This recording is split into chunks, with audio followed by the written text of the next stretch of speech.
Bonjour, comme j'ai l'habitude de dire, merci Nabino Bato, Bozuli Bakou Malam Mouyakolanda, votre chaîne Point Final Télévision. Comme vous le savez, moi c'est Ahmed Bibi. Point final, s'il faudrait l'ajouter ainsi. Nenge tobetaka kaka masolo ya Mwanda, nenge tobetaka masolo ya Congo Central, nenge tobetaka masolo na biso oyo etali mingi développement tope culture congolaise. Lelo tokolobela mingi vraiment baetni oyo esalaka force ya Mwanda. Baetni oyo esalaka ke Mwanda bangone mbasala ke Mwanda ba ebima Mwanda ezala oyo ezali. Lelo on va parler de ça. Mais avant, je vous demande de vous abonner massivement sur votre chaîne Point Final TV. Mais avant de commencer,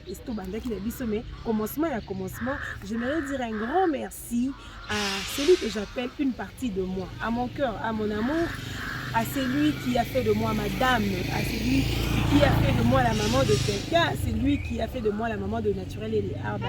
Et Belé va vendre qui bâtit mato ibase là-bas au Kakombo, mais il est tellement une partie de moi. Ce que moninga c'est que au monier, c'est pas important d'attendre à Kombo naïe. Voilà, tous obéta solo, il y a ba territoire, il y a bateau basala que Mwanda et na Mwanda bateau ba yebi Mwanda, to beta solo ya baoyo na basolongo. Le oyo et les solongo. Le oyo eza bateau ba utaka na ngambu ya Angola ton ba guerre réseau sala bazo kima nde ba komaka awa ba yeko sangana na bateau to bengaka basolongo. Bateau so boye na Mwanda vous verrez il y a un marché où on appelle même marché ya basolongo. Les deux cultures on attend ba yeba sangani ndomoni ba bandisi masolo ba bandisi makambo ba bandi kobota pe Mwanda et se développer. À savoir que Mwanda n'est pas une ville, mais c'est une cité côtière. Il n'y a pas on peut comprendre qu'il y a plusieurs richesses dans le sous-sol. Topé dans le sol, il y a Mwanda, Bayaki, Babandi peut vrai et tout. Mais il faudrait savoir que Mwanda, le Kolazana, Souka ya Congo central. Donc quand tu es dans le Congo central, Mboka Oye est clôturé Congo central. Après, on s'est jeté dans l'océan, Ezali, ville côtière, il y a Mwanda. La ville côtière il y a Mwanda, azana moi ba richesse belé. On a bipa yo wapi ba filtraka pétrole. Sous-sol il y a Mwanda, azana pétrole et belé. En parlant de pétrole, j'aimerais saluer tout le travailleur de la société Pérenne Correct. Bipa yo wapi qui se donne corps et âme pour faire ce travail, ainsi que la travailleur Nyonso ya Saucir. Mais je n'oublie pas de dire un grand bonjour à la famille Yengo. Je cite Papa Alexis Yengo, Maman Colette Babola Yengo, Moutouakati, Akokanarana Moutouabandate. Tu sais, Odila, ma fille privée et personnelle, naturelle à Salazouate. Donc, Tolobi, Mwanda, Azan Biloko, Azan Abafroui. Il y a un fruit, on va essayer de voir ça. Mbalasima fruit moko babengaka tomale, peut-être les quinoa ou batumsu bayebi yango te, mais fruit wana ebanda awa na Mwanda. Fruit wana ta mwana sili makila ndenge ni. Il suffit oche yango na munoko, okikazi. Ba mwana makile sili eza parmi ba fruit oyo Mwanda za nango, Mwanda za na sol ya Mwanda. Biloko nyonso botaka lokwa ba biloko misusu. Je dis bien que Mwanda azana souka ya Congo central. Ce qu'on y a au Congo central, bandiko ya ok avant dernier oyo koti baboma obimi oye ozokusa na bakinza o et tout pour clôturer le Congo central. Mutasimba fongola ya clôture ya Congo central eza Mwanda. Mwanda nda clôture après Mwanda dans le Congo central eza sous la ville mosusute eza sous la province mosusute eza pe sous la territoire mosusute. Dans le territoire il y a Mwanda les qui clôture na lobi toza bandiko na biso ba solongo toza bandiko na biso ba nunga tukona bandiko na biso ba solongo baza na culture moko to bazana eloko moko bango basalaka oyo ezalaka à chaque fois tant mwana na bango akokisi déjà 15 ou 16 ans babenga yango kikumbi nde lisolo pena na ningi na beta mingi na bino lelo oyo. Mais avant de commencer babi avant de continuer liste mabangi le kaka tellement ebele que mutu nyonso ozela na bwaka ye. Et ceux qui n'ont pas qui ont c'est pourquoi j'aimerais continuer l'histoire de biso ya lelo. J'ai dit bandeko na biso wana ya Mwanda surtout ba oyo soki mwana na bango à atteindre ya mwasi à atteindre âge ya 14 ou 15 ans bakotisaka ye kikumbi wana eza lokola bazwi mwana bakotisi ye ndako pendant au moins 1 à 2 mois. Natana bazo apprendre mwana tout ce qui est la féminité, tout ce qui a trait à la femme, parce qu'ils se disent que à cet âge-là, l'enfant qui a 15 ou 16 ans, elle est capable d'aller dans les mariages. Barokoti sainda, bandi ko apprendre tout ce qui a trait à la féminité, tout ce qui a trait au mariage. Barokoti sainda bongo basali, il y a certaines choses où les salama na pati. Et c'est ngeli na oka kokota basalo yango pour que o explique. Et après yango temps babimisaka mwana na bango libanda, après ce temps là ya kikumbi wana comme ils appellent. Mwana na bango temps babimi libanda pour eux ils se disent que elle est prête à être appelée au mariage. Voilà, c'était peut-être dans le temps na ndenge makambo ekomela lelo avec le code ya genre et famille. Ils ne peuvent plus faire ça parce que lelo au moins 16 ans, au moins 17 ans après kokende na libala te parce que azana nous mineur. Mais c'était ce qui s'est passé ici. Et à part phénomène kikumbi, bazape na phénomène banunga nunga. Banunga wana bazali bato oyo ceux qui à chaque fois bazana activité moko ya munene matanga moko chef coutumier moko akwei et tout, ces gens-là viennent balataka, ils sont habillés en raffia de la tête aux pieds ozomona elongi ya iti. Mais principe ya bato wana ezani tango apusani pembeni na yo akangi yo esengeli ofuta amande ya nyama moko taba soso ngulu po atika soki ofuti te akotika yo te.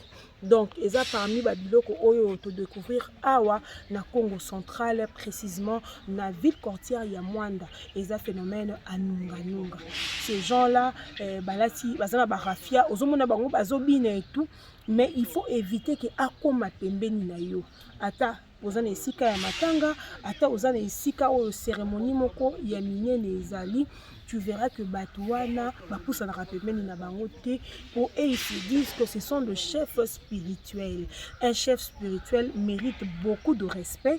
Un chef spirituel mérite que ba mémiaye, comme on dit en lingala, mérite assez que ba respecter totalement. Donc quand tu le vois, il faut se mettre à courir. Yango monaka, tant ba ndikonomsi ba nunga ba poussa naka automatiquement place aux alaki, il faut au bandambao. Parce que ceux qui akandi yo kaka, ceux qui ozana ntabate akotika ote ceux qui ozana ngombe donc nyama nyonso oyo atangisaka makila il faut pesa ngo lokola offrande to pe frais de délibération na yo. À part bandiko na biso banunga bandiko na biso ba oyo na basolongo tango baye bamoni que l'entrepreneur bakomi koya na Mwanda. Ils sont venus, ils ont vu qu'ils sont en train d'exploiter dans leur terre. Bénéfice nini bango bakozwa en tant que bakolo mabele. Ndebi pa yo wapi bayokana bandeko na biso ba oyo na basolongo basala eloko tobengi kokodem. Na kokodem on eza bisika bakenda ko siéger ba sage to pe batamayeli bakenda ko siéger pour ko défendre ba intérêt ya bana na bango. Ah yo oye ko exploiter na mboka na ngai oyo kolongola pétrole eza na nini mais en retour bana na nga bazwi nini parce que ngai na komi déjà na âge ya retraite. Alors qu'est-ce qui fait ba société wana ba deboursaka mbongo moko chaque fin du mois, chaque fin de l'année pour développement ya Congo central et Salema. Vous verrez que certaines sociétés bazo réhabiliter ba école, bazo réhabiliter ba hôpital, lisusu pe bazo sala banzela. C'est grâce à cette association-là qu'on appelle Cocodem. Association on a des que bana na bango pe tongo bazui ba diplôme.